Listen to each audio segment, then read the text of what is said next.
कि बांग्लादेश में आरक्षण के विरोध में उठी आग शेख हसीना के विरोध की आग में कन्वर्ट होते होते अब हिंदुओं के खिलाफ आग बन गई है। वहां की महिलाओं के साथ बलात्कार क्यों, हिंदुओं के साथ में मंदिरों के साथ में तोड़फोड़ क्यों।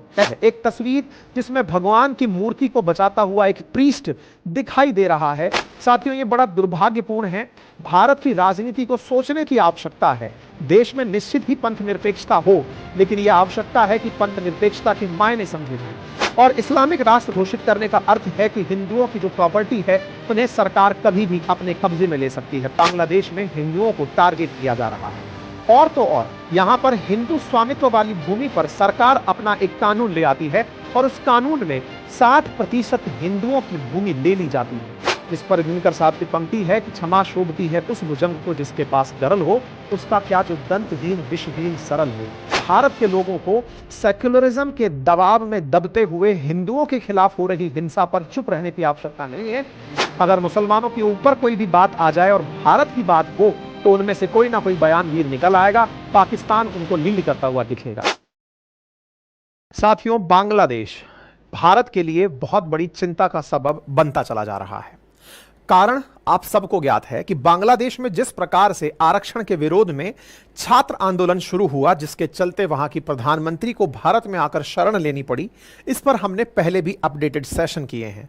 फिलहाल के लिए यहां पर अंतरिम सरकार नियुक्त कर दी गई है। अंतरिम सरकार में मोहम्मद यूनुस को बांग्लादेश की अंतरिम सरकार चलाने के लिए प्रधान नियुक्त किया गया है। ये तो फिलहाल यहां के अपडेट हैं, लेकिन इन्हीं अपडेट में एक बहुत दुखद अपडेट भी है और वो ये है कि बांग्लादेश में आरक्षण के विरोध में उठी आग शेख हसीना के विरोध की आग में कन्वर्ट होते होते अब हिंदुओं के खिलाफ आग बन गई है। इस समय सोशल मीडिया पर बड़ी चिंता का विषय है बांग्लादेश में हिंदुओं के खिलाफ हो रही हिंसा। और इस पर सोशल मीडिया के बहुत से लोग केवल एक ही सवाल कर रहे हैं कि दुनिया के लोग अब चुप क्यों हैं। वो लोग जो दुनिया भर में जाकर के अपनी तरफ से दुनिया के लोगों का ध्यान खींचते हैं, इनकी क्या गलती थी। जिनकी गलती थी, ये सवाल अब लोग पूछ रहे हैं कि बताइए, सरकार के खिलाफ प्रदर्शन था।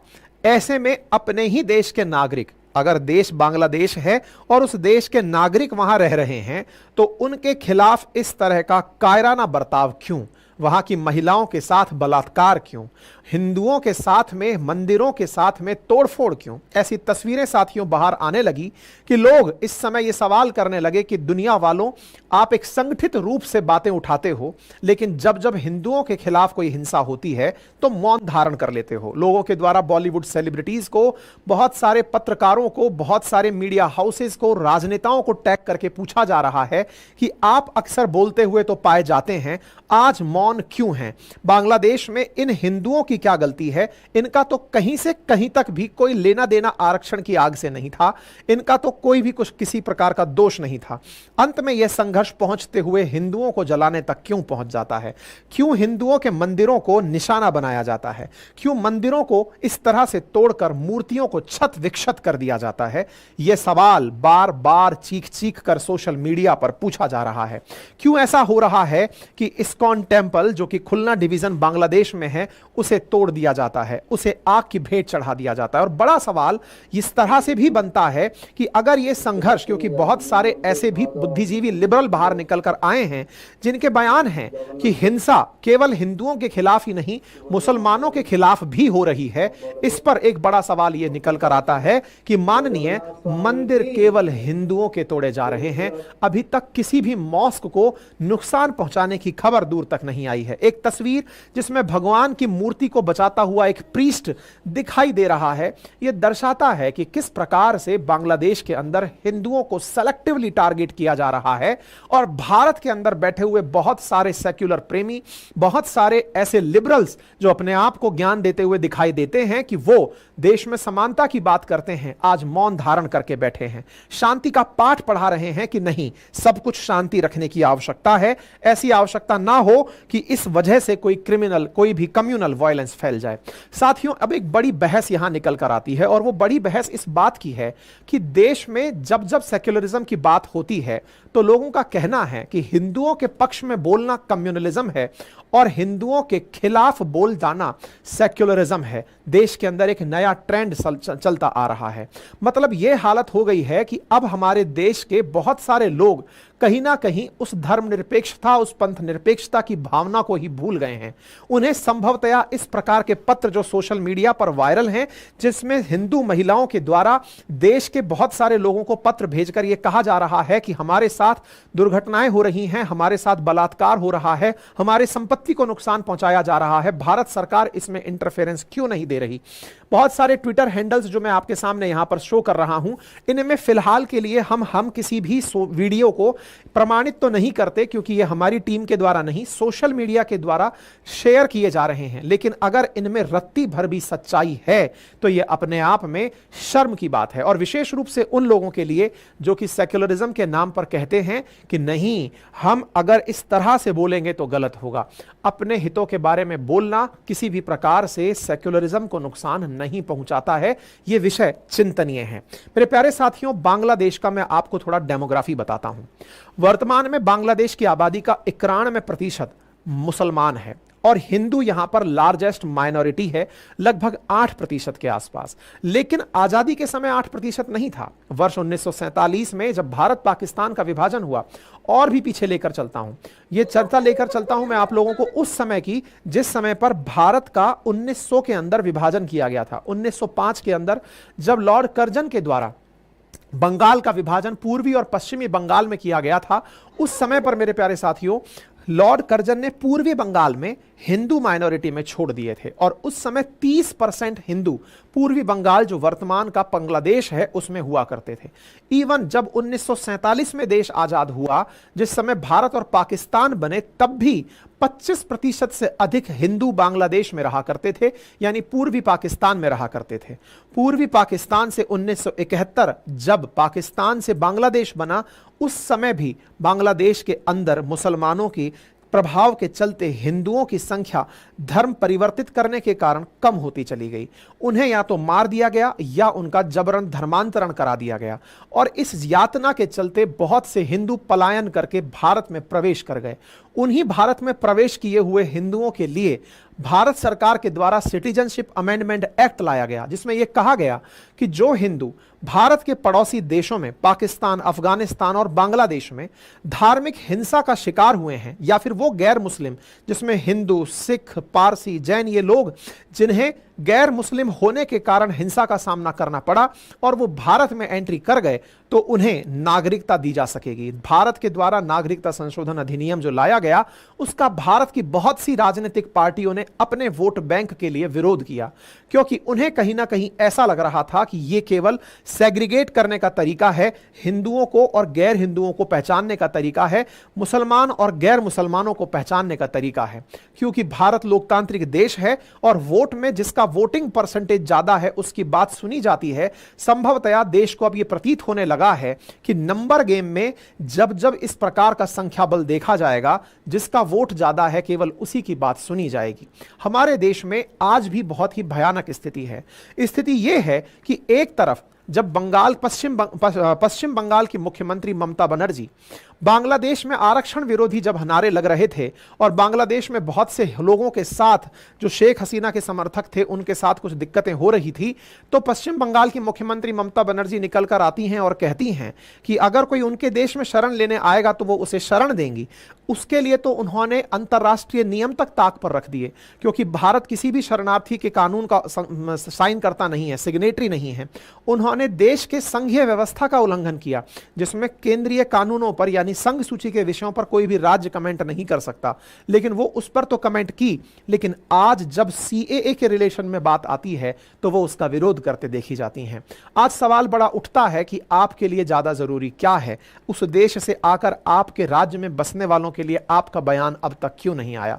लोग तमाम प्रकार से सोशल मीडिया पर सभी से सवाल कर रहे हैं, क्योंकि बांग्लादेश का मीडिया छाप रहा है कि 27 जिलों के अंदर हिंदू घरों को और बिजनेसेस को अटैक किया गया है। बांग्लादेश के 27 जिलों में हिंदुओं पर हमले हुए हैं।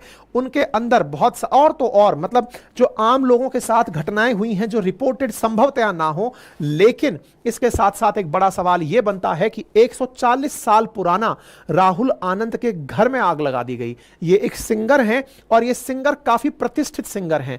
ये सिंगर की तस्वीर आप देख रहे हैं, इनके घर में आग लगा दी गई। इमानुएल मैक्रोन जब बांग्लादेश की यात्रा पर थे तब इनसे मिले थे, आज आप इनके घर में आग लगी हुई देख सकते हैं। सोचकर देखिए कि इतने विख्यात और इनके देश के इतने प्रतिष्ठित सिंगर के घर को भी अगर आग लगा दी गई है, तो इससे आप अंदाजा लगाइए कि किसी आम आदमी के साथ वहां क्या हो रहा होगा। वहां पर हिंदू जो पार्षद हैं उनको आग लगा दी जा रही है। पार्वतीपुर उपजिला में काली मंदिर सहित 5 मंदिरों पर हमला किया गया है। शमशान घाट पर उपद्रवी हमले कर रहे हैं। चिरिंद बंदर उपजिला के अंदर हिंदू परिवारों के घरों पर हमला हो रहा है। अपने आप में यह एक बहुत ही चिंता का विषय है। चिंता का विषय विशेष रूप से भारत के लिए भी है, क्योंकि भारत के राजनेताओं को तय करना होगा कि वो किस तरह की राजनीति चाहते हैं। भारत एक पंथ निरपेक्ष राष्ट्र है, यह सत्य है, लेकिन इसका अर्थ यह नहीं होता कि आप सेलेक्टिव तरीके से अपने बयान दें। आपकी आवश्यकता है कि आप अपने लोगों को जो आपसे संबंध हैं और आपकी तरफ देख रहे हैं कि हमने भी आपको चुनकर भेजा था, कृपया करके अपनी राजनीति की भेंट में हिंदू मुसलमान ना होने दें। कम से कम जब हिंदुओं के हितों की बात आए तो आप चाहे किसी भी पार्टी के हों, कम से कम जिस तरह से आप मुसलमानों के लिए या किसी अन्य के लिए बयान देते हुए पाकर अपने आप को सेक्युलर कहलाने में गौरवान्वित महसूस करते हैं, कम से कम उस समय पर भी आप गौरवान्वित महसूस करें, क्योंकि आपको कुछ हिंदू वोटर्स ने भी वोट दिया होता है। साथियों, यह बड़ा दुर्भाग्यपूर्ण है। भारत की राजनीति को सोचने की आवश्यकता है। देश में निश्चित ही पंथ निरपेक्षता हो, लेकिन यह आवश्यकता है कि पंथ निरपेक्षता के मायने समझे जाएं। इसका अर्थ यह कतई नहीं होता कि किसी particular caste, particular religion, particular क्षेत्रीयता, पर्टिकुलर भाषा को ही ध्यान रखा जाए। State shall not discriminate on the basis of religion, race, caste, sex. यह हमारे संविधान में बहुत ही चिल्ला कर आर्टिकल 15, 16 इन सब में बार बार कहा गया है। इसका मतलब समझने की आवश्यकता है कि हमारे देश के अंदर किसी भी प्रकार का कोई डिस्क्रिमिनेशन, आर्टिकल 14 में समानता की बात की गई है, नहीं होना चाहिए। सेक्युलरिज्म का अगर यह आधार है तो आवश्यकता है कि लोग इस बात पर निकलें। अंतरराष्ट्रीय मीडिया कवर कर रहा है कि हिंदू बांग्लादेश के अंदर रिवेंज अटैक फेस कर रहे हैं जब से शेख हसीना निकल कर आई हैं। साथियों, इतिहास में आपको बताता हूं, साल 1901 की जनगणना के आंकड़ों के हिसाब से जब संयुक्त भारत हुआ करता था, जब भारत का विभाजन नहीं हुआ था, तो पूर्वी बंगाल में 30% हिंदू थे। 1971 के अंदर जब बांग्लादेश स्वतंत्र राज्य बना, उसके समय भी हिंदुओं को यहां पर सबसे ज्यादा पीड़ा भुगतनी पड़ी। 1971 के अंदर हालांकि बांग्लादेश ने अपने आप को धर्मनिरपेक्ष राष्ट्र के रूप में घोषित किया, लेकिन 1988 में फिर से अपने आप को एक मुस्लिम राष्ट्र घोषित कर दिया। यानी कि आजादी के समय जब ये आजाद हुए, यानी कि 1971 में जब विभाजित होकर पूर्वी पाकिस्तान बांग्लादेश बना, तो इन्होंने खुद को एक धर्मनिरपेक्ष राष्ट्र के रूप में नामित किया। लेकिन अपने यहां कट्टरपंथियों की भेंट चढ़ते हुए इन्होंने 1988 में खुद को फिर से एक इस्लामिक राष्ट्र घोषित कर दिया। और इस्लामिक राष्ट्र घोषित करने का अर्थ है कि हिंदुओं की जो प्रॉपर्टी है उन्हें सरकार कभी भी अपने कब्जे में ले सकती है। परिणाम यह निकला कि हिंदुओं की पॉपुलेशन जितनी भी थी वो लगातार यहां पर घटने लगी। हिंदुओं के बहुत से ठिकानों को सरकार ने अपने कब्जे में ले लिया। ऐतिहासिक रूप से 51 से लेकर के हिंदुओं की आबादी जो 52% थी, 2011 तक यह घटकर 8.54% रह गई। धार्मिक उत्पीड़न के चलते और आर्थिक रूप से हाशिए पर होने के कारण हिंदुओं की आबादी में लगातार गिरावट आती गई। या तो वो धर्म परिवर्तित कर लिए या वो देश छोड़कर चले गए। कुछ लोग भारत में प्रवेश कर गए। बांग्लादेश की आबादी 7.95% अभी फिलहाल हिंदू समुदाय की बची है, जो 1951 में 22% थी, 1905 में वो 30% थी। लगातार यहां की संख्या में जो गिरावट है, यह दर्शाती है कि किस प्रकार से सेलेक्टिवली बांग्लादेश में हिंदुओं को टारगेट किया जा रहा है। और तो और यहां पर हिंदू स्वामित्व वाली भूमि पर सरकार अपना एक कानून ले आती है और उस कानून में 60% हिंदुओं की भूमि ले ली जाती है। अर्थात यह कहकर के कि हिंदुओं की भूमि सरकार की भूमि है, ऐसा कहकर के 60% भूमि को इन लोगों से ले लिया जाता है। अपने आप में एक बड़ा चिंता का विषय है। अगर यह सब हालात रहे तो बांग्लादेश में वो दिन दूर नहीं जब हिंदुओं की आबादी शून्य हो जाएगी। मेरे प्यारे साथियों, इस बारे में बहुत सारी मीडिया रिपोर्ट्स पहले भी दावा कर चुकी हैं कि हिंदुओं हिंदुओं का आने वाले 3 दशक में बांग्लादेश के अंदर नामो निशान मिट जाएगा, जो फिलहाल 1.25 करोड़ के आसपास है। अब आपको यहां पर यह आवश्यकता महसूस होने लगेगी कि क्यों भारत सरकार ने सिटीजनशिप अमेंडमेंट एक्ट लाया था। सिटीजनशिप अमेंडमेंट एक्ट, जिसमें यह कहा गया था कि जो गैर मुस्लिम पाकिस्तान, बांग्लादेश और अफगानिस्तान में पीड़ित प्रताड़ित हैं और वो जो भारत पहुंचे हैं, उन्हें भारत की नागरिकता दिए जाने का प्रावधान था। लेकिन भारत में इसके विरोध में जहां तहां प्रदर्शन हुए, जहां तहां प्रोटेस्ट हुए, नो सीएए, सीएए को लेकर के इस तरह का माहौल बनाया गया जैसे भारत किसी के पक्ष में कोई निर्णय लेकर के बहुत बड़ी दुर्घटना कर रहा हो। वास्तविकता यह थी कि बांग्लादेश, पाकिस्तान और अफगानिस्तान तीनों ही अपने आप को इस्लामिक राष्ट्र पुकारते हैं। ऐसे में भारत के अपोजिशन में प्रमुखता से कांग्रेस, आम आदमी पार्टी, इंडिया गठबंधन के प्रमुख दलों में तृणमूल कांग्रेस, ये सब सीएए के विरोध के लिए जानी गई थी। आज सभी लोग उनसे फिर सवाल पूछते हैं कि सर, सीएए डेंजरस कॉन्स्पिरेसी था। अगर आप इस बात को बोलते हैं तो आप इसमें ये लाइन जब ऐड करते हैं कि अगर इसको अनकंडीशनल बनाकर लागू किया जाए तो हम मान लेंगे, इसका मतलब है कि बांग्लादेश में केवल हिंदू नहीं, अगर मुस्लिमों को भी अगर प्रताड़ित किया जा रहा है तो भी उन्हें भी आने दिया जाए, क्योंकि हम सेक्युलर हैं, हम समानता की बात करते हैं। साथियों, हमारी सेक्युलरिज्म हमारी कमजोरी ना बने। हमारे देश के अंदर एक लागू बहुत अच्छे से बात होती है। कहते थे कि गांधी जी कहते हैं कि अगर कोई आपके गाल पर एक थप्पड़ मारे तो दूसरा गाल आगे कर दो, और कहते गांधी जी इस कारण से अहिंसा के पुजारी थे। जी नहीं, मैं अक्सर एक लाइन दोहराता हूं, गांधी जी की अहिंसा कमजोरी का प्रदर्शन नहीं थी। गांधी जी की अहिंसा प्रदर्शन थी कि आपके सामने क्षमा तभी शोभा देती है जब आपके पास ताकत हो। अगर आपके पास ताकत नहीं है तो क्षमा किसी भी प्रकार से आपको शोभा नहीं देती है, वो आपकी कायरता कहलाती है। जिस पर दिनकर साहब की पंक्ति है कि क्षमा शोभती है उस भुजंग को जिसके पास गरल हो, उसका क्या जो दंतहीन विषहीन सरल हो। अगर हम अपने अंदर यह भाव लेकर चलते हैं कि नहीं, हम अनकंडीशनली सारी चीजें करने को तैयार हैं, तो कौन सा राष्ट्र ऐसा होगा जो इस प्रकार के अत्याचारों के खिलाफ बोले। हमारे चैनल पर आप लोग बहुत दिनों से हमारी खबरें सुन रहे हैं, उसके बावजूद भी आधे से ज्यादा लोग ऐसे हैं जिन्होंने चैनल सब्सक्राइब नहीं किया हुआ है। सब्सक्राइब कर लीजिए। आज अंतरराष्ट्रीय मीडिया में किसी भी प्रकार से कोई भी इस बात पर खबर नहीं डाल रहा है। आज बॉलीवुड चुप है, क्योंकि पहले भी कई बार मैंने आपको बताया है कि स्पॉन्सर्ड तरीके से ऑल आईज ऑन राफा तो चलाया जा सकता है, जिस घटना की वजह से पूरे दुनिया भर में सुर्खी बन गई थी। निश्चित ही भारत ने उसकी भी निंदा की, भारत ने उस घटना की भी निंदा की, लेकिन आज जब यह घटना हो रही है तो बाकी लोग कहां चले गए। आपको समझना होगा, भारत की सेक्युलरिज्म कमजोरी नहीं, ताकत होनी चाहिए। और भारत के अंदर जब यह ताकत बने तो आवश्यकता उन नेताओं को समझने की है कि ऐसी घटनाओं पर भी मुखर होकर अपनी बात रखें। हालांकि भारत की संसद में भारत की तरफ से बातें बोली गई हैं। भारत की तरफ से बातें बोलते समय भी भारत के एमपी ने भी डिमांड की है सरकार से कि इस चीज पर ध्यान दें। जयशंकर साहब ने भी सदन को संबोधित करते हुए कहा कि हम इस पूरी घटना को पूरी तरह से मॉनिटर कर रहे हैं। हम लगातार वहां पर जो प्रेशर ग्रुप्स हैं, जो मतलब प्रभावित जो समूह हैं, उनके साथ संपर्क में हैं। प्रभावितों को निकालने के लिए इवैक्यूएशन प्लान चल रहे हैं, लेकिन evacuation is not the solution. Bharat को आवश्यकता है कि जिस प्रकार से पूरी दुनिया में कोई भी दुर्घटना कभी मुसलमानों के खिलाफ होती है तो पूरा इस्लामिक ऑर्गेनाइजेशन इकट्ठा 57 देशों का होकर के एक साथ बोल पड़ता है। दुनिया में कहीं भी घटना हो रही हो तो भारत के लोगों को सेक्युलरिज्म के दबाव में दबते हुए हिंदुओं के खिलाफ हो रही हिंसा पर चुप रहने की आवश्यकता नहीं है। यह आवश्यकता है क्योंकि देश में सबसे बड़ी पॉपुलेशन हिंदुओं की है। याद करिए, आपके लिए हिंदू होना किसी प्रकार की लांछन नहीं है, आपका अपना गर्व है। आप जिस भी धर्म को माने, आप अपने धर्म को माने, दूसरे का सम्मान करें, यह ट्रू सेक्युलरिज्म है। लेकिन इसका मतलब यह कतई नहीं होता कि आप इनकी बात करें तो आप कम्युनिस्ट कहलाएंगे, आपको यह कहा जाएगा कम्युनल कहा जाएगा। यह बात गलत है। मेरे प्यारे साथियों, आज यहूदी अस्मिता के लिए इजराइल किसी भी हद तक गुजर जाता है। आज अपने देश में भारत के अंदर कोई दुर्घटना हो जाए तो उस पर पूरा की पूरा 57 देशों का समूह एक साथ निकल आता है। विचारने की बात है कि शेख हसीना जो कि एक मुस्लिम प्रधानमंत्री हैं, वो भारत आकर शरण लेती हैं, 57 देशों के मुंह से एक लाइन नहीं निकलती। जो लोग बयानवीर हैं वो इस मामले पर एक बार भी आगे आकर नहीं आते कि शेख हसीना तुम यहां चली आओ। ये किस प्रकार की राजनीति है, इस राजनीति को समझने की आवश्यकता है। उन 57 देशों की तरफ से कोई बयान नहीं आता कि शेख हसीना तुम मुसलमान थी, आओ तुम्हें हम शरण दें। लेकिन हां, अगर मुसलमानों के ऊपर कोई भी बात आ जाए और भारत की बात हो तो उनमें से कोई ना कोई बयानवीर निकल आएगा। पाकिस्तान इंसान उनको लीड करता हुआ दिखेगा। आवश्यकता है कि आप इस मायाजाल में ना फंसे कि सेक्युलरिज्म का कंफ्यूजन पैदा हो जाए। सेक्युलरिज्म दो प्रकार से पढ़ाया जाता है, सकारात्मक और नकारात्मक। सकारात्मक का अर्थ होता है कि सरकार हर धर्म को उसके जैसा कार्य करने की अनुमति दे, और नकारात्मक का अर्थ होता है कि किसी को भी किसी भी धर्म को प्रोपोगेट करने की इजाजत ना दे। फ्रांस अक्सर जब यह कहता है कि हम बुर्का बैन कर देंगे, वो उसका नकारात्मक सेक्युलरिज्म है। लेकिन भारत, आप चाहे नमाजी हो, चाहे फिर आप सिख हो, चाहे आप क्रिश्चियन हो, आपको अपने अपने धर्म को मानना है, मानिए, क्योंकि भारत सरकार सकारात्मक सेक्युलरिज्म चलाती है। लेकिन आवश्यकता आज की युवा पीढ़ी को यह समझने की है कि आपका अपना धर्म जो है उसके बारे में बोलकर आप किसी दूसरी पार्टी से लोहा मोल नहीं ले रहे हैं।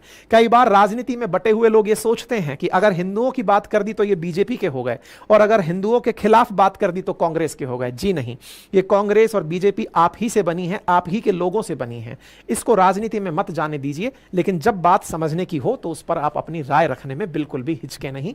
आप इस बात को समझें कि यह आपके हितों की बात है। अगर आज आप अपनी बात को नहीं समझ पा रहे हैं तो कल फिर कोई आपकी बात को क्यों ही समझेगा। ठीक है, बाकी आप इस विषय पर क्या सोचते हैं, अपनी राय जरूर रखें। फिलहाल के लिए इतना ही। बाकी किसी भी प्रकार की कोई क्वेरी हो कमेंट बॉक्स में लिखें। पढ़ने लिखने वाले विद्यार्थियों के लिए